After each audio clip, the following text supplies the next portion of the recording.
There are people who come into your life like a whisper, and without knowing how, they change the way you breathe. Others pass through you like storms, throwing everything into disarray. And when they leave behind questions that seem impossible to answer. Why did this person come into my life? Why do I feel like I already knew them? Why, even through the pain, can't I walk away? If you've asked yourself these questions, this video is for you. Today, we're going to dive together into one of the deepest and most mysterious territories of the soul, destined love. But we won't approach it from empty romanticism or magical formulas circulating out there. We'll do it with the teachings of one of the most important psychologists in history, Carl Gustav Jung. We're going to explore how his view of the unconscious, the soul, and archetypal connection can help you understand whether that person who occupies your mind is there because of destiny or because of a wound. Jung said that the people we attract are not random, they are mirrors. They are living projections of what we haven't yet acknowledged, integrated, or healed within ourselves. And when we understand that, love no longer becomes a desperate chase, but a path of deep self-knowledge and growth. This video will transform you, because we won't only talk about the other person. We'll talk about you, about your bonds, about the wounds you carry from childhood and unconsciously repeat over and over in your relationships. And we'll also talk about how those wounds can become portals to a more conscious, freer, more authentic kind of love. Throughout this content, we'll give you tools based on Jungian psychology that will help you know whether that person currently occupying your mind and soul is someone who came to teach you a lesson or to stay. And we'll do it without cliches, without empty promises, only with truth, depth, and soul. I want you to know something. Destined love, from Jung's perspective, is not something you seek. It is something that reveals itself, but only if you're willing to look within, because the soul doesn't fall in love with the other. It falls in love with what it finds of itself in the other. And that, dear viewer, can be the most beautiful awakening or the most painful confrontation. Maybe you're watching this video today because you can't let someone go, because you feel there's an invisible thread connecting you beyond time, pain, and logic. Or maybe you're starting a new relationship and wondering if this time it's different, if this person is the one, if there are signs confirming what you feel. This video will answer those questions from the deepest parts of your psyche. Jung taught us that the collective unconscious stores symbols, images, impulses, and energies that transcend generations, and that love often awakens not through reason, but through those ancestral realms where myths still resonate. That's why true love doesn't always look the way you expected. Sometimes it hurts, sometimes it's uncomfortable, sometimes it transforms. But it always calls you to be more of who you truly are. We're not here to give you a fairy tale. We're here to offer you awareness, to invite you to look at your relationships with new eyes, to help you learn to recognize when someone is truly a gift from destiny, and when they're just a disguised repetition. Because not everything that shines is love, and not everything that hurts is loss. We're going to talk about synchronicity, that concept Jung developed to explain why certain people show up in your life at the exact right moment. We're going to talk about projections, how often you're not in love with the real person, but with the image you built of them. And we're going to teach you how to dismantle that image so you can see the other as they truly are. But we'll also talk about souls that truly meet, about bonds that don't require manipulation or obsession, because they are sustained by authenticity, truth, and respect. And you'll learn to recognize them because there are clear, deep, and spiritual signs that help you distinguish between destined love and conditioned love. This video isn't just for those in relationships. It's for those who have loved, for those who have lost, for those who still don't understand why they can't forget. It's for those who want to stop repeating patterns, who want to love without losing themselves, who are ready to transform how they connect with others. Here, we're going to touch on sensitive topics. We're going to ask you questions you may never have asked yourself, and some answers might make you uncomfortable. But that discomfort is part of the awakening process. And if you stay until the end, I promise you'll see your relationships from a new level of awareness. Many psychologists avoid talking about destined love because they see it as too mystical or romantic. But Jung didn't, because he understood that there are processes of the soul that cannot be explained by logic alone, that there are bonds that go beyond surface analysis, and that when they are truly recognized, they open doors that forever change the way you love. Maybe this wasn't the perfect time to watch this video. Maybe you stumbled upon it without looking for it. But if you're here, it's for a reason. And if you're here, it's because your soul brought you. Because there is a part of you that is ready to understand love from a healthier, more real, deeper place. And although the answer won't be a magic formula, it will be a compass. This video will be your emotional map. Because when we finish, you will clearly know whether that person is an opportunity for growth or an illusion that keeps you trapped. And you'll know it not because I tell you so, but because you'll feel it in your body, mind, and heart. You don't need to be a psychologist to understand what we are going to share. You need courage. Courage to look inward, to ask yourself real questions, to stop clinging to what hurts, to recognize what is, and let go of what only seems to be. We're going to talk about the Anima and animus, the Jungian archetypes that live inside you and shape the way you fall in love. You'll discover how those energies influence your attraction, your expectations, and your breakups. And when you understand this, you'll stop choosing from a place of wound and start choosing from awareness. If you've ever told yourself, I feel like this person is meant for me, but I don't know how to prove it, this will give you tools to answer from your inner truth, not from attachment. And if you've ever thought, why can't I forget them? Here, you'll understand whether that is love or just an unresolved projection. You're not crazy for feeling what you feel. You're not broken for loving someone who hurt you. You're human, you're alive, and you're about to understand that love not only connects people, it also reveals shadows. And only those who face their shadows can love with light. This channel exists because we believe psychological knowledge can save your life, help you let go, heal, and understand yourself. And if these words touch your soul, stay. Stay because today, a new stage in your emotional journey may begin. If this content already resonates with you, I want you to prepare, because what's coming won't just be information. It will be an emotional, transformative, therapeutic experience. You'll hear words you may have needed for years, and the best part is, they'll be yours. This won't be just another video. It will be a before and after. Jung affirmed that people meet when they have already found themselves. This powerful phrase is at the heart of the content you are about to integrate into your own life.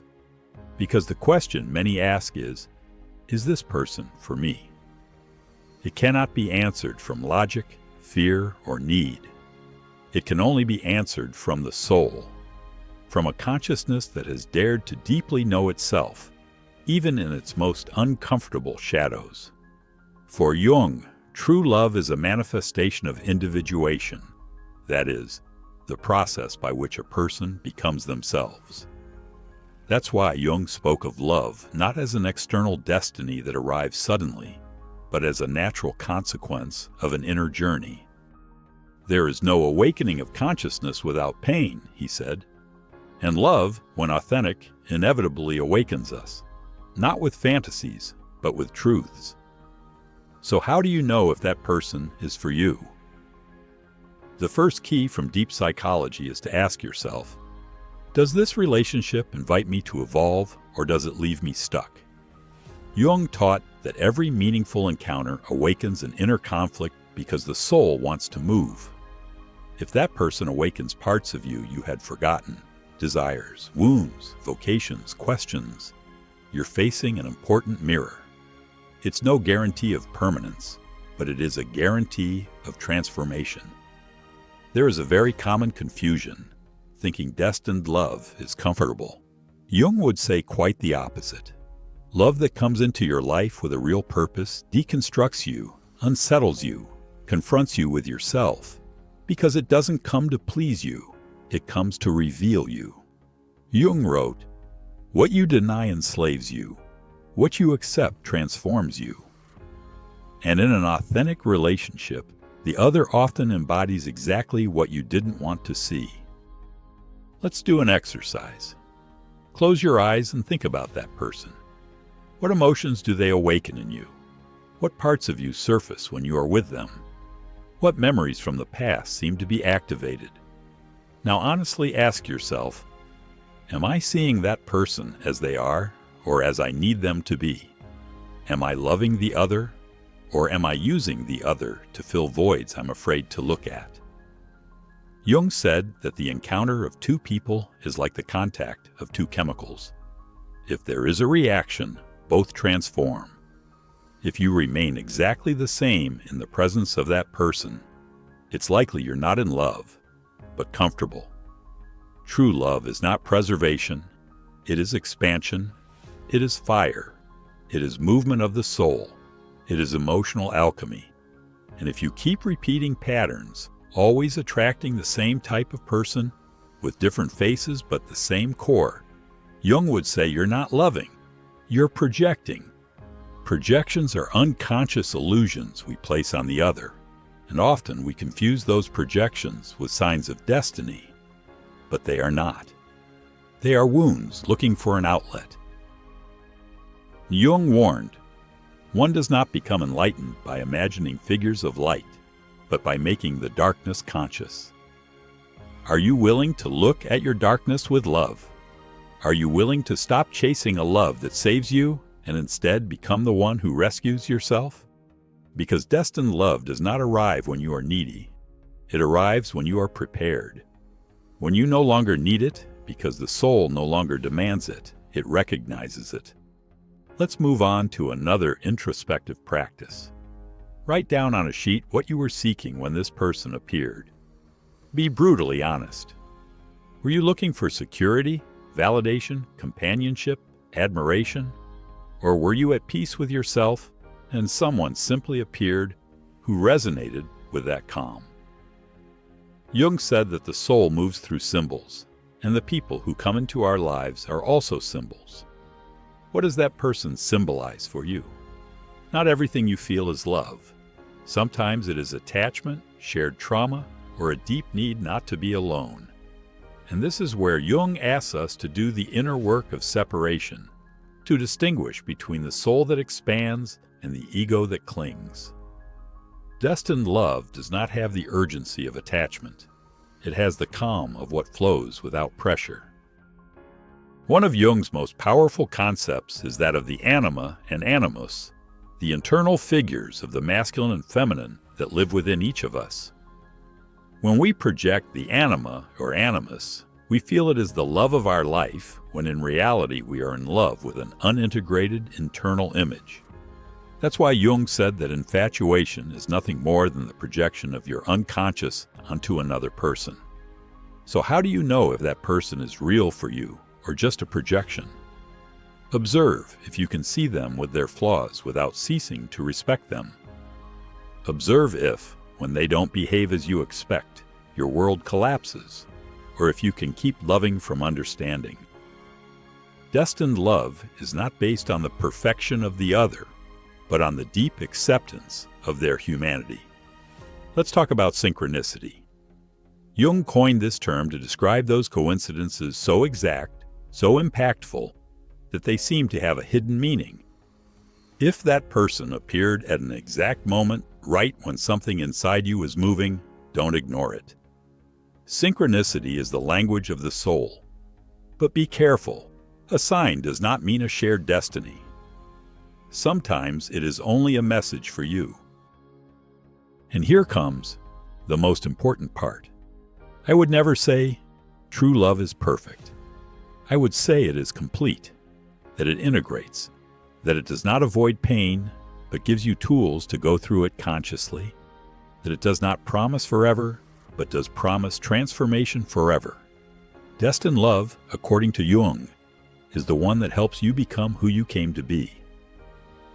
Another exercise: write down the 3 things that hurt you the most about that person. Then next to it, write 3 parts of yourself you could strengthen to avoid depending on those wounds. You'll see that what hurts is not only what the other person does, but what you have stopped giving yourself. Jung taught that everything we seek outside is a call to complete ourselves within.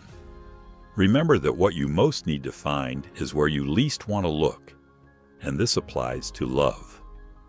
Sometimes we believe someone is our soulmate just because they activate an intense emotion. But intensity is not always connection. Sometimes it is trauma activation. And if you don't make that difference conscious, you will repeat the same cycle with another face. A destined relationship is not one where everything flows magically, but one where both are willing to look at themselves, correct each other, support, and grow.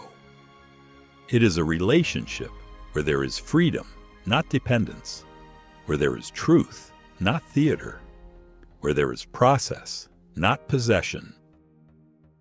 Throughout this video, we are giving you not formulas, but paths, because we don't want you to cling to a romantic idea, but to embrace an emotional truth. And that truth is that you won't know if someone is for you until you are for yourself, until you support yourself, until you choose yourself. If right now you are clinging to someone who doesn't choose you, ask yourself, is it love or fear of being alone? Why do I want this person to confirm what I'm not sure I have myself? Because sometimes we believe destined love is the one who saves us. But true destined love doesn't save, it accompanies. You won't always know this in the moment. Jung said life can only be understood backward, though it is lived forward. So if you're not sure now, don't punish yourself. Observe, listen, learn. The soul speaks in silence, not anxiety. To close this part, I want to leave you with a challenge. For 1 week, every time you think about that person, don't ask yourself, do they love me? But am I growing with this experience? Because in that answer lies all the truth you need. And if this video has deeply touched you, I invite you to leave in the comments the phrase, "Real love transforms me. It does not destroy me." Leave it as a symbol that you are ready to love consciously, to stop needing and to start choosing. There is a teaching that Jung left us and that we should never forget when we talk about love. The main function of a relationship is to help us develop our inner wholeness. This statement completely shifts the focus. It's not about finding someone who fits you perfectly, but about finding someone who helps you see yourself completely, even the parts you'd prefer to hide. When Jung spoke of the soul, he didn't do so from a religious spirituality, but from a deep psychological perspective. For him, the psyche had its own wisdom, an intention, an evolutionary direction. And when the soul feels the need to grow, it will attract exactly the people who accelerate that growth. That's why destined love isn't the one that avoids conflict. It's the one that confronts you with the parts of yourself you have yet to integrate. If you find yourself in a relationship where you're being pushed to heal old wounds, to understand your emotions, to rethink your patterns, it's likely you're in the presence of a deeply significant bond. Possibly destined love. Not because of what the other person represents, but because of what you are being called to awaken in that mirror. Jung did not believe in emotional randomness. He affirmed that when something emotionally powerful happens, whether the start of a love or a devastating breakup, it has a deep root in the unconscious. What comes into your life arrives to show you something, and if you don't learn the lesson, life will repeat it. The names, faces, and stories may change, but the core will remain the same. Here, we can delicately bring in Freud. Though Jung distanced himself philosophically from him, they agreed on a fundamental truth. Our romantic bonds are deeply connected to our childhood. If you had an absent figure, a highly critical one, or someone unconditionally accommodating, you are likely to unconsciously seek that dynamic in your adult relationships. But Jung went further. He didn't just speak of childhood imprints, he spoke of the self as the wholeness we yearn to reach.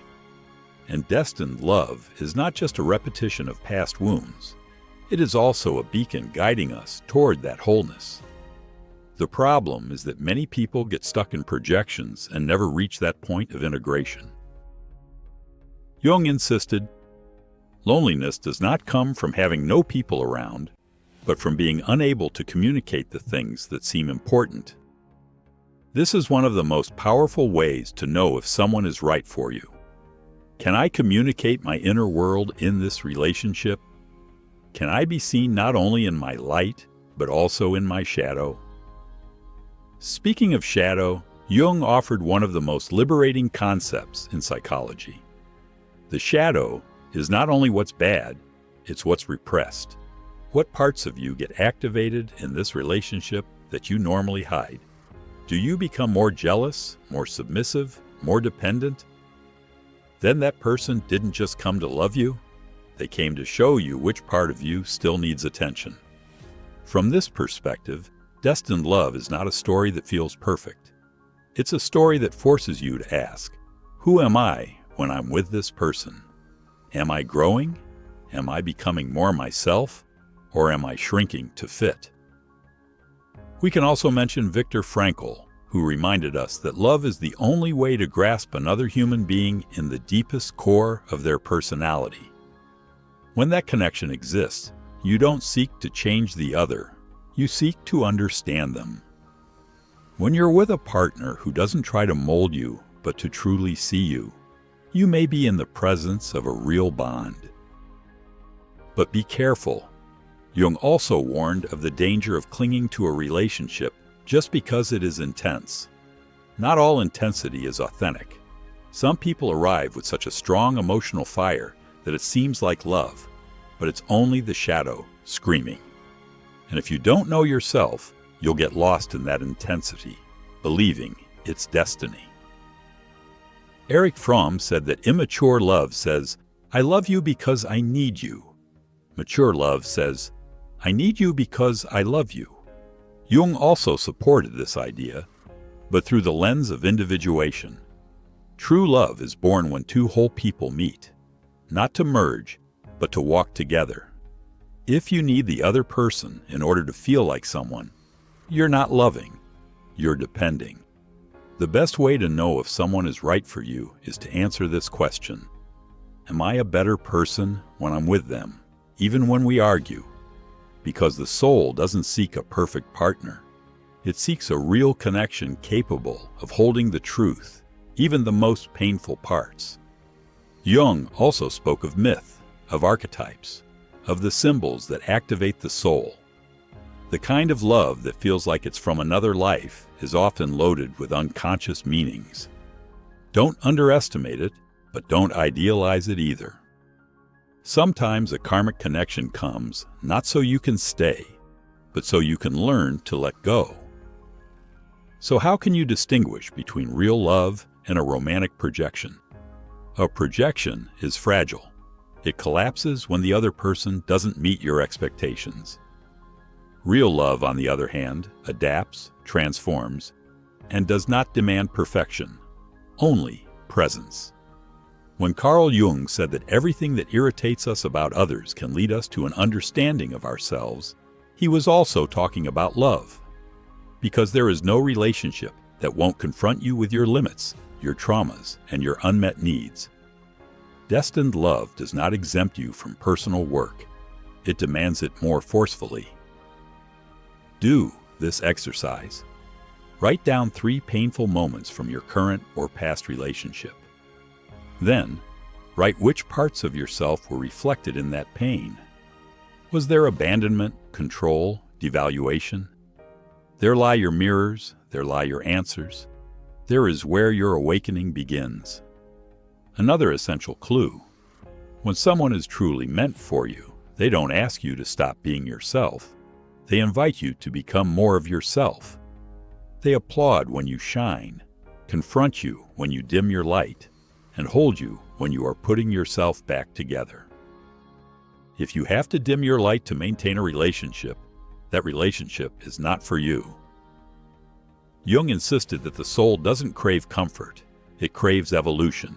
And when you attract someone with whom you can grow, with whom you can be both vulnerable and strong at the same time, with whom you can touch your wounds without fear, you are close to destined love.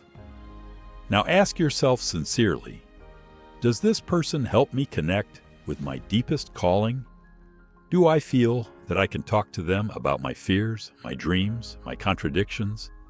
Or do I only speak of superficial things, the day-to-day, what doesn't make waves? Because a relationship is not defined only by how well you get along, but by how deep you can go together without destroying each other. Destined love can fight, can argue, can doubt, but it never stops building, never stops talking, never vanishes without reason. And if right now you are in a connection that consumes you more than it nourishes you, Jung would say that what you're dealing with isn't soul, it's shadow. Don't blame yourself for choosing it, but do take responsibility if you decide to stay. Awareness always begins the moment you stop justifying your suffering. Ultimately, the love that is meant for you doesn't need to disguise itself, play games, or convince you. It only needs an open heart, an awakened mind, and a firm will to build something real. There are relationships that arrive as mirrors and others as teachers. But the ones that truly matter from a Jungian perspective are those that allow us to see ourselves with brutal honesty, without masking the wound or dressing up the truth. Jung wouldn't tell you to run toward the love that feels good all the time. He'd tell you to carefully observe the one that makes you feel alive in a new way, even if it hurts. It's not about idealizing the one who challenges you, but recognizing whether that challenge comes from respect or from a desire for control. Jung spoke of individuation as the process through which the soul separates from social conditioning to become whole. Destined love does not interrupt that process. It accompanies it, respects it, and even accelerates it. A powerful sign that often goes unnoticed is this: the ability of that person to help you return to yourself when you've lost your way. If someone can remind you of who you are in your most confused moments, if their presence doesn't pull you away from yourself but brings you back, you are in the presence of a deeply meaningful relationship. There are connections that consume us because they awaken our most primitive, anxious, and dependent parts. Jung said that if you don't make the unconscious conscious, it will rule your life, and you will call it fate. Sometimes we believe someone is our destiny, but it's just an old wound with a new face. One practice you can do is write down the most authentic moments you've lived with that person. Not the most romantic, but the most real. Those where you revealed a raw, unfiltered part of yourself. Then ask yourself, did that person accept me there, or did they pull away? Because true love begins when you can no longer pretend. Jung invites us to observe the symbolic quality of our relationships. Everything that happens in a relationship has a psychological and an archetypal dimension. Does that person represent for you a mother, a father, a savior? Or do you truly see them as a human being with both strengths and flaws? The more archetypal your view of the other person is, the more projected your love will be. In clinical practice, many patients believe that if something feels intense, it must be true. But intensity can also be the most unconscious part of all. Jung understood this, which is why he taught that love must be passed through the filter of awareness, not to extinguish it, but to purify it. Emotional pain that is not understood is recycled. You keep seeking what hurts you, because you still don't understand why you need it. And this is where deep psychology becomes essential. Only by understanding the root can you heal the repetition. The relationship that is truly for you will not ask you to abandon your essence. It will ask you to refine it, strengthen it, and fully recognize it. If someone makes you feel like you have to become someone else in order to be loved, that connection is rooted more in lack than in destiny. One great truth Jung left behind is this: the encounter with oneself means first and foremost the encounter with one's own shadow. If the love you're experiencing leads you into these internal encounters, don't dismiss it because of the pain it brings. Sometimes that is exactly what your soul needs in order to evolve. When you speak with that person, you can express yourself from the wound without fear of judgment. They listen, even if they don't fully understand. You can bare your mind without feeling small, because love that is truly meant for you is not built on emotional competition, but on mutual trust. The soul has a rhythm that doesn't always match our expectations. Sometimes that love arrives before you're ready, or after you've already given up, but it is never random. Jung firmly believed that the symbols of the soul have their own timing. That's why you shouldn't rush, you shouldn't force. Just observe what moves within you when the other person appears. Not everything that feels like love is love. There are attractions based on shared pain, on resonant trauma, on the need to fill emotional voids. But destined love is different. It does not seek to complete you. It recognizes that you are already whole and chooses to walk beside you from that place. A revealing key is this: the love that is meant for you does not fight against you. It may challenge you, it may confront you, but it does not drag you into places where you lose yourself. If every time you love, you end up more confused than before, perhaps you're calling love what is actually emotional chaos. Remember this: destined love does not depend on the amount of time spent together, but on the depth of the bond. There are people who in 3 weeks heal what others have destroyed in 5 years. Do not cling to time. Cling to the emotional truth that lives within that connection. From a Jungian perspective, love is a door to the self.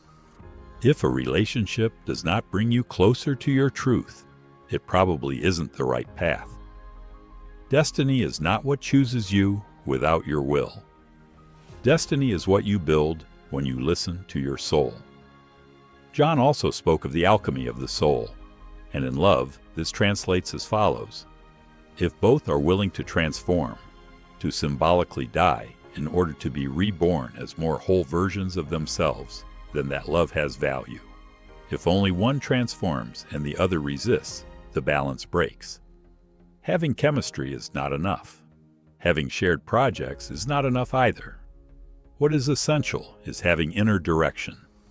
The love that is for you not only walks beside you, it walks with you toward the same horizon, even if each one moves at their own pace. And that horizon is always authenticity. You can be vulnerable with that person without fear of judgment. You can cry in front of them without shame. You can share your contradictions without them turning into weapons used against you later. Destined love doesn't keep ammunition, it creates space. Building authentic love requires courage. It requires you to look at yourself, to examine yourself, and to make uncomfortable decisions. And when the soul feels ready for this, it calls forth its equal. Destined love is between equals, not based on power or achievements, but on commitment to the soul. Jung never promised that love heals everything, but he made it clear that love can reveal everything that needs to be healed. And in that revelation lies the greatest gift, even if it hurts, even if it disrupts, even if it doesn't fit your plans. When you are with someone and your anxiety decreases, your clarity increases, and your energy flows, there is a powerful sign. It is not the euphoric emotion that defines true love. It is deep peace, that feeling of inner home. If that bond pushes you to go to therapy, to read, to grow, to ask yourself new questions, don't ignore it. That person, even if they do not stay, came to open a door. And when someone opens an inner door for you, you can no longer close it without feeling that something inside you betrays itself. The love that is meant for you doesn't demand constant explanations. It explains itself with presence. It explains itself with truth. It explains itself with care. If they are constantly making you doubt your worth, it is not love. It is a wound asking to be recognized. The desire for someone to be the one doesn't make that person right for you. The mind desires, but the soul recognizes. And when the soul recognizes, there is no anxiety, there is silent certainty. I would remind you that no one can be right for you if you are not right for yourself. The first act of true love is not towards another, but towards yourself. It is saying, I choose myself. And from there, being with someone is no longer a necessity. It is a gift. There are encounters that don't have to last a lifetime to be eternal. A single gesture, a look, a conversation is enough for your soul to understand that something real happened there. Destined love is not always meant to stay, but it always marks you. It reminds you who you are. You are not broken for having loved someone who did not reciprocate. You are awake for having felt. You are growing for having gone through grief. True love does not weaken you. It reveals what was already ready to heal. And that is the purest essence of Jungian love. To love is to know oneself. When Jung spoke about love, he did not describe it as a static romantic story, but as an evolutionary confrontation. The love that is for you is not only the one that makes you, but the one that forces you to face your most uncomfortable questions. Ask yourself, what part of me has been activated since I met this person? Is it my soul responding or my need? John defined the self as that totality to which every human being must aspire. And true love is not a distraction from that path. It is a catalyst. If that relationship is helping you integrate your forgotten parts, your fears, your desires, even your contradictions, perhaps you are not facing an emotional problem, but a purpose. Don't confuse intensity with truth.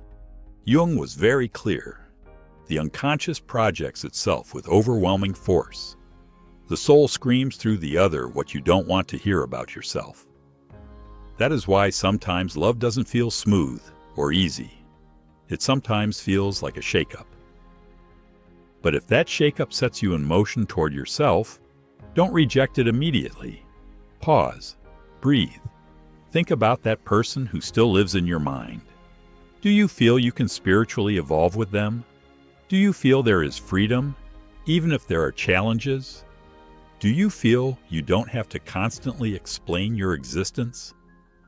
If the answer is yes, even if there are doubts, then you are facing something valuable. Not perfect, but deeply real. A simple but powerful practice.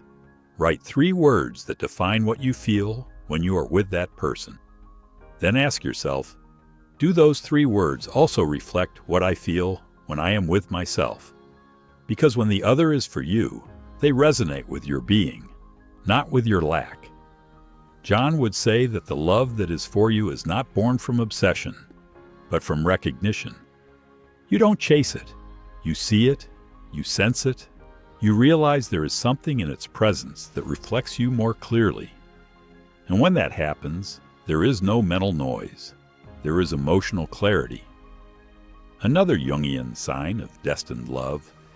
You feel accepted even in your zones that are still a work in progress. You don't need to wear a mask. You don't need to promise to be someone you are not yet. Simply be. And that authenticity is enough to sustain the connection. Remember this phrase from Jung. The privilege of a lifetime is to become who you really are. If that person gives you space to become your deepest, freest, most awakened version, that is love of the soul, not of the ego. That is a relationship with meaning, not with need. Now, I want to invite you to interact if this part of the video has resonated with you. If you feel it has helped you see things differently, leave the phrase, "I don't chase love, I become it," in the comments. Write it with strength. Let it be your declaration of emotional independence. And most importantly, remember that the love meant for you will never be the one that makes you lose yourself. It will be the one that, even in chaos, tenderly reminds you who you are. Because as Jung would say, those who look outward dream, but those who look inward awaken. Much is said about love as if it were an external goal, as if the purpose were to find someone else. But Corian was clear in warning us that the real work begins when we understand that every bond is a path to self-knowledge. Love is not a goal to be reached. It is an experience that reveals you, and it does so because, without knowing it, every encounter is a meeting with your own shadow, your wound, your need for wholeness. From Jung's perspective, the human being does not look for a partner at random. They seek someone who unconsciously helps them complete a process that was left unfinished in childhood. What was missing, what hurt, what was repressed, is projected in the form of attraction. And that explains why many times we love those who are not good for us. Because our psyche does not seek comfort, it seeks evolution. Love then becomes a process of alchemy. As Jung said, everything that is not made conscious manifests as destiny. And many people believe they are being drawn by destiny, when in reality they are being guided by their unintegrated unconscious. Hence the importance of awakening, observing yourself, questioning what you feel and from where you feel it. Viktor Frankl, for his part, said that love is the only way to grasp the essential core of another human being. This idea complements Jung when we remember that only those who have made contact with their own essence can truly see the others. So it is not just about feeling love, but having enough inner depth to sustain it. There are people who are not ready to love, not because they don't feel, but because they have not looked deeply enough at themselves. And as Karen Horney said, many times what we call love is nothing more than a desperate need to cling to someone who will prevent us from feeling the internal void. When that happens, the relationship becomes disguised dependence, shared anxiety. Jung taught that love can be an initiatory process, that not all relationships are meant to last, but all relationships are meant to teach you. Even the painful ones, even the broken ones, especially those, because they show you the parts of yourself that still need light. If you are in a relationship that doesn't let you grow, that doesn't let you breathe, that forces you to be silent or to pretend, you are not on the path of individuation. You are in an emotional cage, and destined love, if it guarantees anything, is freedom. Freedom to be, to speak, to expand. John Bowlby, creator of attachment theory, showed that our childhood experiences determine how we connect with others. But Jung would take it a step further. He would say that although that is true, we also have the power to reprogram ourselves, to break patterns, to heal our narrative, and that true love arises when you stop loving from your lack and start loving from your awareness. Let's think about this. If every time you love, you end up losing yourself, if you give up your value, your identity, your direction, then that relationship is not love. It is emotional exile. And as Fromm said, love is not fusion. It is union with preservation of individuality. If you lose yourself, you are not loving. You are disappearing.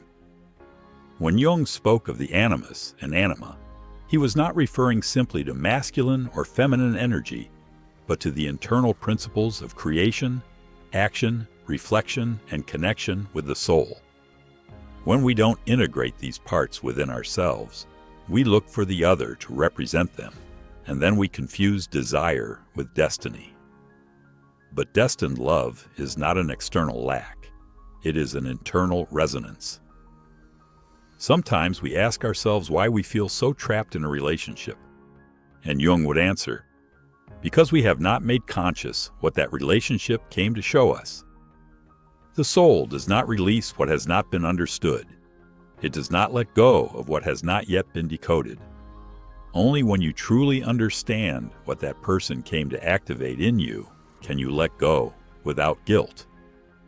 There are bonds that don't come to stay, but to awaken you. Jung would say it is your task to discern. Not everything that feels deep is meant to last. Some relationships are like internal earthquakes. They shake everything, stir everything, and then disappear. But the real work is not in holding on to the other, but in staying whole after the tremor. Erich Fromm spoke of the art of loving and said that loving is a decision, a commitment, a constant practice. I would confirm by saying that conscious love requires emotional discipline and that it's not enough to indulge. You must know how to sustain, because the soul can recognize, but only a burnt psyche can sustain that recognition. Jung also spoke of the process of individuation as the purest form of personal evolution, and in a real relationship, that individuation does not stop. If you are in a bond where for it to work one has to stop being who they are, there is no love, there is emotional manipulation, because destined love never demands that you shrink. In Jung's words, true love is not the one that avoids your shadow. It is the one that accompanies you to see it. It is not the one that idealizes you. It is the one that sees you complete, even when you are broken. And yet, it stays. That is the love that transforms, not because it solves everything, but because it teaches you to solve from a new place.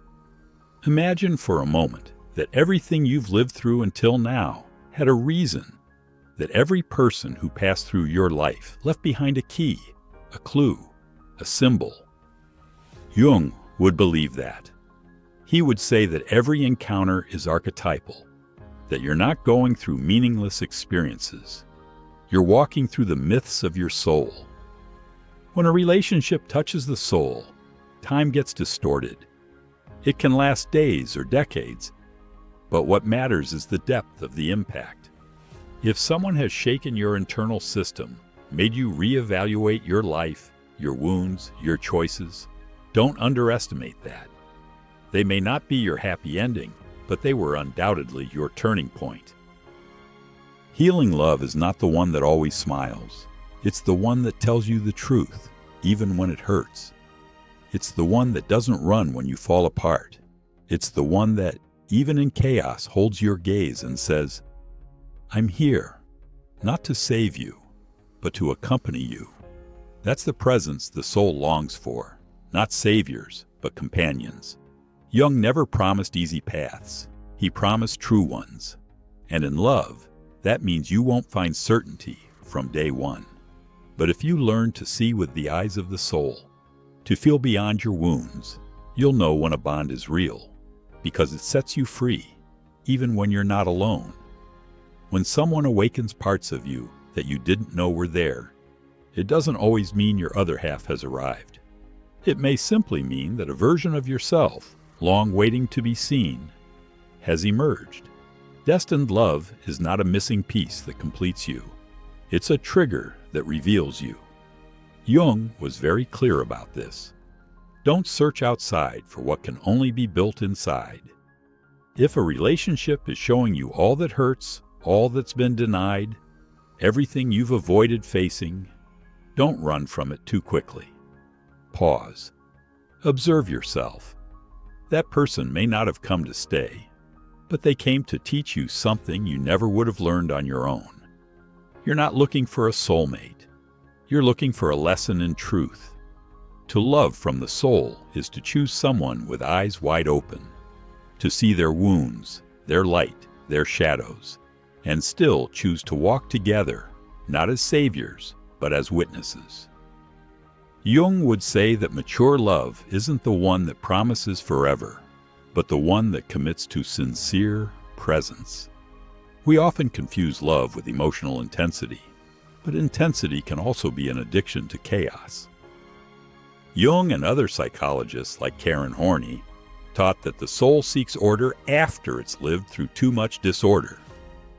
So when someone appears who brings you peace instead of vertigo, don't think it's boring. That might be your sign. Many relationships fail because one partner is still seeking childhood validation. Not a partner, but a parental figure. And that weight can't be carried through love. It must be addressed through therapy, through consciousness, through healing. I've always known no one can love freely while still tied to unresolved trauma. True love doesn't make you forget yourself. It brings you back to yourself with greater strength. If someone dims your light, demands that you betray yourself, pulls you away from your purpose, then that's not destined love. That's attachment, a wound, an unconscious repetition. And the work isn't to win that person back, it's to win yourself back. One of the biggest mistakes we make is seeking relationships that distract us from the inner void. But as Jung said, everything we repress ends up controlling us. If you're not at peace with your solitude, love will become an escape. And every escape, no matter how beautiful it seems, ends up being a prison. Mature love understands that the other didn't come to fill your emptiness, but to walk beside you while you fill it yourself. It's a love that doesn't demand perfection, but presence. It doesn't ask for absurd sacrifices, but authenticity. And though that may sound simple, it's one of the greatest emotional challenges we face. When you feel that someone drains more energy than they give, pause. The soul always warns you. Always. But only those who are awake can hear it. What does your body say when you're with that person? How do you breathe? How do you sleep? Because the body doesn't lie. And the love that's meant for you doesn't drain. It renews. Not everything that shines is love. Sometimes it's dependence in disguise. A void being filled with kind gestures, but lacking emotional depth. Winnicott spoke of the false self, that mask we all wear to survive. And many relationships are nothing more than two masks interacting. Real love begins when you dare to take yours off. If looking back you realize you always chose out of fear of abandonment, then maybe you never truly chose from freedom. And that's not your fault, it's your wound. But once you see it, you can no longer keep loving the same way. The next love you choose must be born from your truth, not your lack, from your awakening, not your survival. The soul doesn't want perfect love. It wants the kind that stays when you're not perfect, the kind that holds your doubts without demanding you have all the answers. That respects your process without rushing it. Because, as Jung said, love doesn't heal you, but it can be the most fertile ground for you to heal yourself. If someone loves you only when you smile, when you're strong, when you're useful, that's not love. That's emotional convenience. True love doesn't measure you by your usefulness. It holds you even when you're broken. It sees you even in your darkness, because it understands that your shadow is part of the journey. There's a moment in every individuation process when you realize that no one can love you in a way that you don't yet love yourself. And that, right there, is when a new stage begins. A stage where you no longer settle, where you no longer give yourself halfway, where you no longer accept emotional crumbs. Jung reminded us that both dreams and relationships carry hidden symbols. If you're in a relationship that feels inexplicable, as if something greater wove it, observe what part of you is waking up in that bond. Maybe your mind can't understand it, but your soul already has. Sometimes the love that leaves the deepest mark isn't the one that kisses you the most. It's the one that reflects you the most. The one that shows you what you didn't know you were capable of feeling. The one that leaves you with questions, silences, cracks, but also with paths leading you back to yourself. Don't measure it just by its duration. Measure it by its transformation. When Jung spoke of integration, he meant uniting all parts of yourself: light, shadow, tenderness, anger, desire, fear. The love that is meant for you doesn't stay only with what it likes. It accepts your entirety. It doesn't run away when you contradict yourself. It doesn't disappear when you're not at your best. Not everyone who teaches you something has to stay.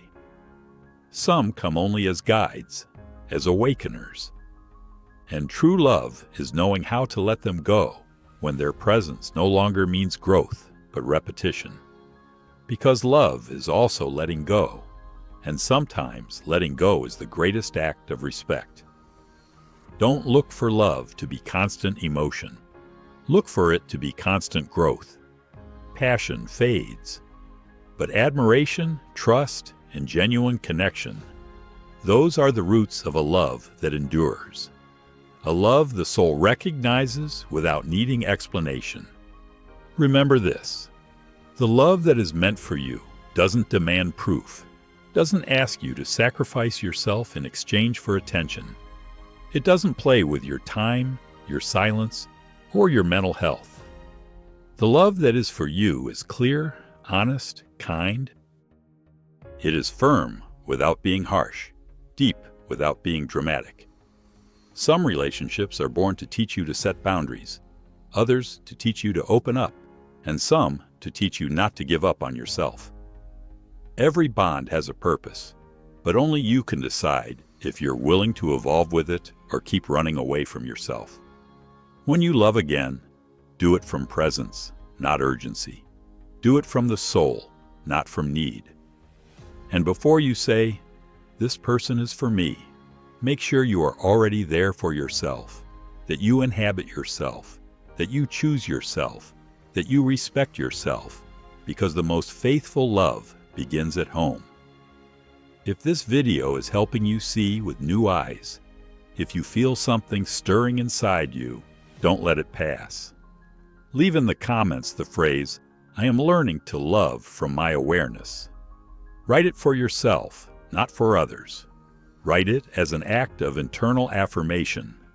Remember that what you're feeling is not weakness. It is awakening. It is expanding consciousness.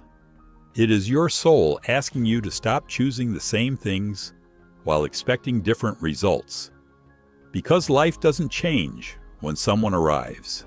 It changes when you decide to see and value yourself as you deserve. And when that happens, when you choose yourself no longer from fear, but from worthiness, then you are truly ready to receive destined love. A love that doesn't break you, doesn't limit you. A love that, with all its imperfections, accompanies you in becoming who you came to be. You are not here by chance.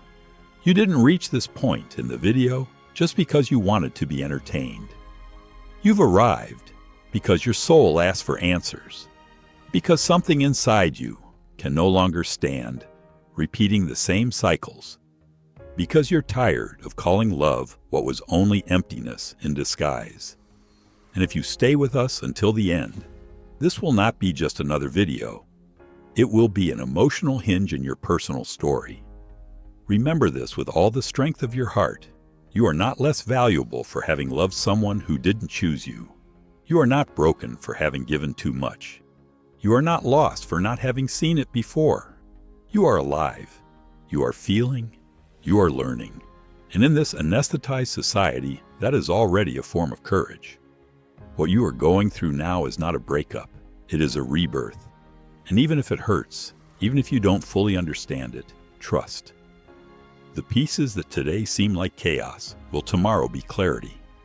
Jung said, "No one enlightens themselves by fantasizing about figures of light, but by making their darkness conscious." Today you are touching that darkness, and that's why you are closer than ever to the light. Maybe no one taught you to love yourself. Maybe you grew up believing you had to do something special to deserve love. But I tell you this firmly, you don't have to do anything. Just remember who you are. Just return to yourself. Just stop giving yourself to those who don't know how to hold you. Because your value is not in other hands, it's in your awakened consciousness. True love doesn't come when you're begging for it. It comes when you stop betraying yourself out of fear of losing it. When you start choosing yourself, even if that means being alone for a while.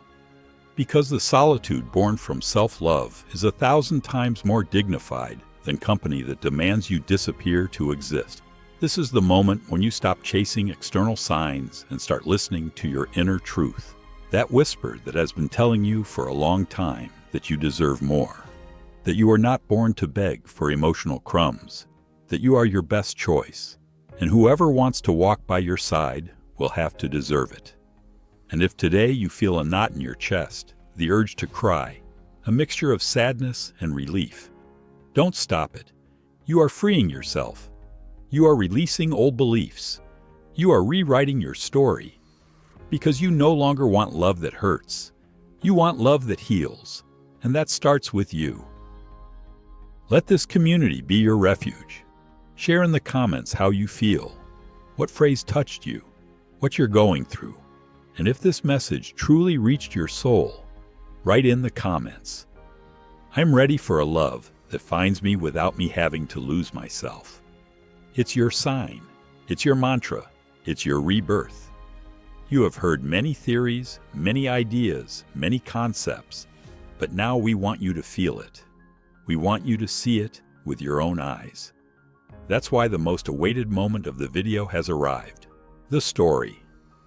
A story where you will see your emotions, your decisions, your shadows, and also your light reflected. Stay, breathe, because what you're about to hear is not just a narration, it's a mirror. It's an experience that could be yours. And perhaps amid its streets, its tears, and its awakening, you will discover that you too are ready, that you too can live a destined love without betraying your soul. The city was waking up with a fine drizzle that soaked the cafe windows and the old apartment panes of Chapinero Alto in Bogota. Andres walked along 7th Avenue with his hands in his pockets, the scarf barely holding the cold against his chest. He had spent weeks not understanding himself, mentally repeating a question that haunted him since she left. How do you know if someone is truly meant for you? Lucia had appeared like a flash of lightning. She wasn't the type of woman he usually sought, and maybe that's why she disarmed him so quickly. She had a soft voice but a direct gaze, and a strange way of making him ask questions he had never dared to ask himself. He met her at a psychology conference at Javeriana University, where he had gone more out of inertia than interest. Since then, his world began to spin differently. The first days were dizzying. Spontaneous outings to downtown bookstores, conversations until 3 a.m. about the soul, dreams, wounds. She spoke to him of Jung with a clarity that seemed almost mystical. "You think you're getting to know me," she told him one night, "but what you're seeing in me is your own projection." That phrase shook him and at the same time made him fall in love. But with the same speed she arrived, something started to break. Andres felt more anxious, smaller, more dependent. Every time Lucia distanced herself a little, he felt like he was falling apart inside. He didn't understand how he could be so attracted to someone who, without harming him, made him feel so vulnerable. One Sunday night, after she canceled a date without many explanations, Andres locked himself in his apartment on 59th Street and reread the book she had lent him. Memories, Dreams, Reflections by Jung. He underlined a line he had overlooked until then. What you deny enslaves you. What you accept transforms you. For the first time, he understood that his pain was not because of her. It was because of what she activated in him. Lucia was not his storm. She was his mirror. That night, Andres couldn't sleep. He stayed watching his reflection on the window fogged by the rain vapor. He thought about his childhood, about his mother's emotional absence, about how he had always felt he had to do something extraordinary for someone to stay. "I am looking for love as if it were something I have to earn, not something I deserve," he wrote in his notebook. He decided that the next day he wouldn't call her, not out of pride, but because for the first time he needed to be with himself. He went out walking along Circunvalar Avenue and stopped in front of the national park. He breathed, and while cars sped behind him, he felt inside something he had never felt before: stillness.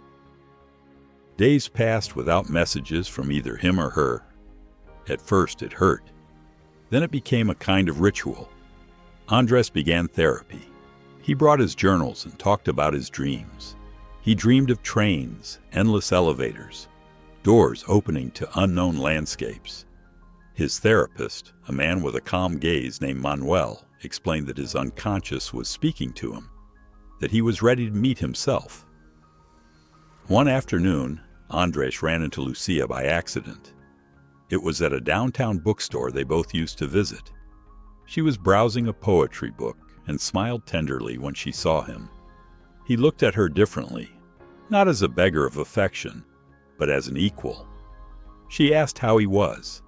He answered, "Learning to know myself, just beginning." They talked for a few minutes. There was no drama, no questions about why they disappeared. There was only presence and a calm, almost sacred goodbye. Andres didn't feel emptiness. He felt gratitude, because he understood that not all loves arrive to stay. Some arrive to bring us back to ourselves. Over time, he began to write. He published reflections on the soul, relationships, and the unconscious on an anonymous blog. People began reading it, resonating with his transformed pain.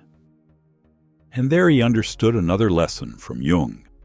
When you integrate your shadow, you become medicine for others. One morning, reviewing his old notebooks, he found Lucia's phrase written in blue ink: "What you see in me is what you don't want to see in yourself." He smiled because now he understood. Because now, when seeing someone else, he did not do so from lack, but from the encounter with his own self. And so, without having seen her again, without needing closure, without perfect endings, Andres knew that Lucia had been an archetypal figure on his path. The representation of his anima, his inner feminine, was not a conventional love story. It was a story of evolution, a Jungian story. He no longer walked through the city looking for faces that reminded him of her. He walked recognizing in every corner a different part of himself. Bogota no longer seemed cold to him. It seemed symbolic. Every street, every cafe, every cloud over Montserrat, everything was a symbol. Everything was part of his journey. As months passed, someone else appeared. Someone different. His story with her was neither epic nor magical. It was serene, authentic, clear, and that is why it was real. Because, as Jung said, love is not the emotion of being possessed by someone. It is the space where both can become free. And Andres learned this not when he found that new person, but when he dared to lose who he believed was his destiny. Because the true destiny, he understood, was never her. It was always himself, returning to himself. Andres' story is not just an intimate tale about love and loss. It is essentially an X-ray of the soul confronted by a real bond, a Jungian mirror in motion. Because when we talk about relationships, we are not only talking about affection, we are talking about projections, wounds, emotional mirrors that come to shake everything within us that has not yet been healed. From the beginning, what Andres experienced with Lucia was more about himself than about her. Carl Jung taught us that what we project onto the other, whether love, admiration, dependence, or pain, is an unconscious part of ourselves that we have yet to integrate. Andres didn't just fall in love with Lucia. He fell in love with his own shadow projected onto her. When Lucia tells him that what he sees in her is nothing more than his projection, she is making an unconscious act of love. She is giving him the first clue to start his journey of individuation. And it is important for our audience to understand this. Not all bonds are meant to stay. Some are meant to awaken you. Many ask, how do I know if someone is meant for me? Depth psychology answers, observe what that relationship brings out in you. If it activates your dependence, your fears of abandonment, your need for approval, then you are not facing a story of destiny, but an old script your soul repeats to liberate itself. Andrés begins to heal not when Lucia stays, but when she leaves. Why? Because the unconscious only becomes conscious when it stops satisfying our immediate need. The pain of separation was actually the beginning of his awakening. When Andrés decides not to look for her, he does not do it out of pride, but out of the urgent need to find himself, and that is deeply therapeutic. Many people seek answers in the other without realizing that the other is merely the activator, not the solution. Here we see one of Jung's central concepts, the self, not the ego, not the social mask, but that essential part that arises when the individual has made contact with their shadow, their wound, their real desire. Andrés does not stop loving. He begins to love differently, turning inward. Andrés' walks through Bogotá are not trivial. They are symbolic rituals of a soul beginning to inhabit its body. In Jungian psychology, external spaces reflect internal spaces. And when a character begins to find meaning in their environment, it is a sign they have started to reconcile with their unconscious. The figure of the therapist Manuel also represents something deeper. He is not just a professional. He is the archetype of the guide, the sage, the inner teacher who appears when the disciple, that is, Andrés, is ready to see what he had never before wanted to look at. The dream of trains, elevators, and doors is extremely symbolic. For Jung, trains represent vital journeys, psychic paths, doors, new thresholds of consciousness. The unconscious is speaking to him, and he is finally listening. For Jung, a relationship is an archetypal channel of self-knowledge, and that is exactly what Lucia represents. She is not the woman of his life. She is the temporary personification of the anima, the feminine principle within every man that guides his inner growth, the soul dressed as a person. When Andrés sees her again and no longer trembles, when he does not feel anxiety, when he can look at her without desperate longing, integration has occurred. The projection has disappeared, and in its place remains the recognition of what was lived, without attachment, without desire for possession.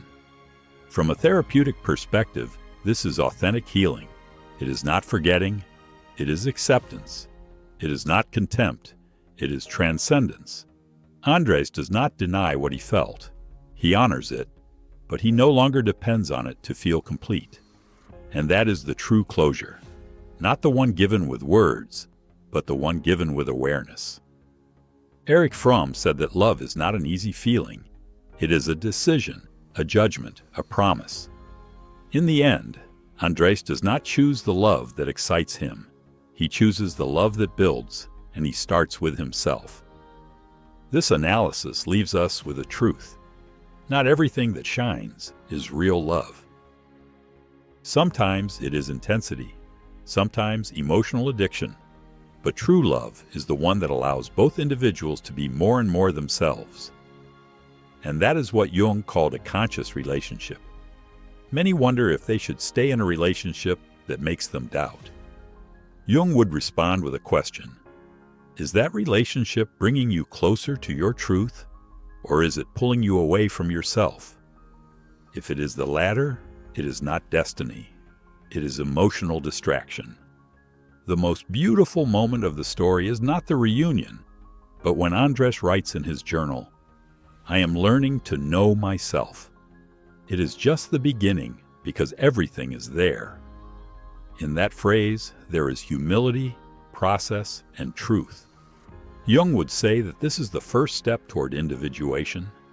When Andres transforms his pain into words, into a blog, into a message, he is doing the most powerful thing a wounded soul can do, sharing its light, not from perfection, but from authenticity, from what was lived, from what was learned. And there, he becomes a symbol for others.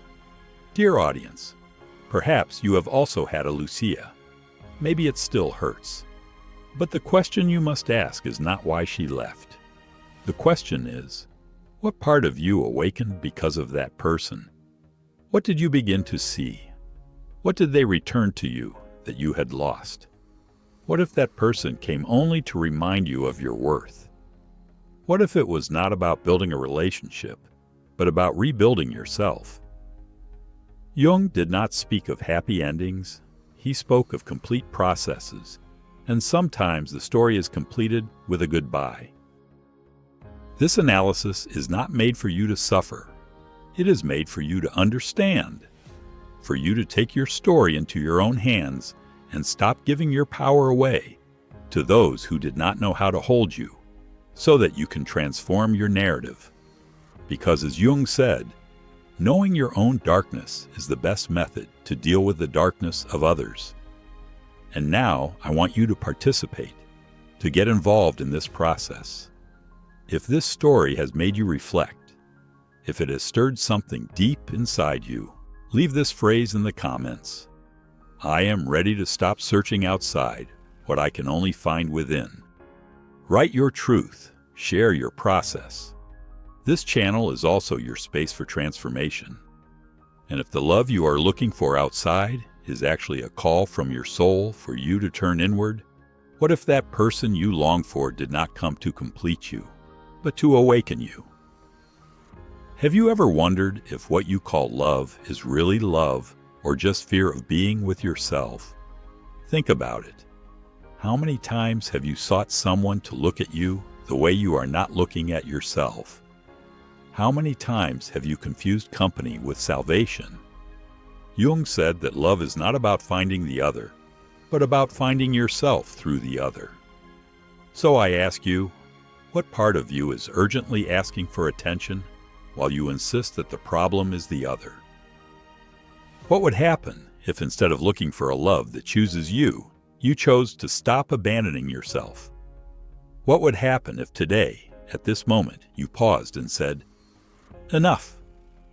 No more running away from me. No more trying to fit in.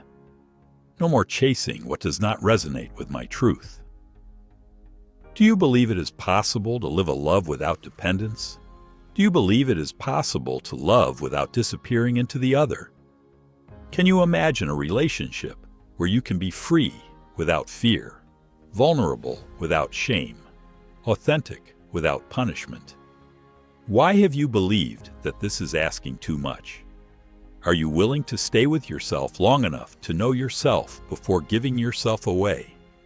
Are you willing to stop running after someone who does not see you and start looking at yourself with new eyes, with unconditional love, with the tenderness you so often expected from outside?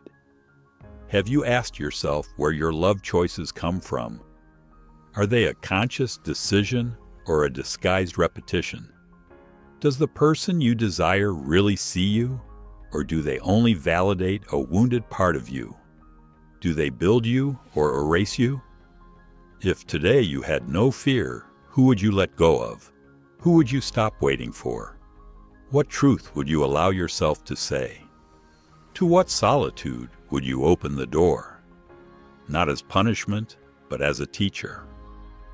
And if your love story was not about finding someone, but about finding yourself, so that when that someone arrives, they no longer have to rescue you, no longer have to complete you, but only celebrate with you what you already are, how would that change your way of loving? Don't you think the time has come to write a new narrative? One that is not born from need, but from choice. One where you no longer hide out of fear of losing, but show up because you know your worth. Perhaps destiny is not a person. Perhaps destiny is you awakening, and from there, from that full truth, any love that comes will be a reflection, not a refuge. It will be an expansion, not an excuse. It will be choice, not need. So if this video has moved something inside you, if it has planted a powerful question, if it has been a light in the middle of your process, I invite you to leave this phrase in the comments. True love begins when I stop running away from myself. Write it with conviction. Write it as a declaration. Write it because you have understood that life is calling you to stop searching outside for what only blooms within. Thank you for staying until the end. Thank you for choosing this space to heal, grow, and reflect. Here at Psychologically Reflective, we don't just talk about love, we talk about awareness, and from there, we can rebuild everything. See you in the next video, where we will continue touching the soul with words, with truth, with love.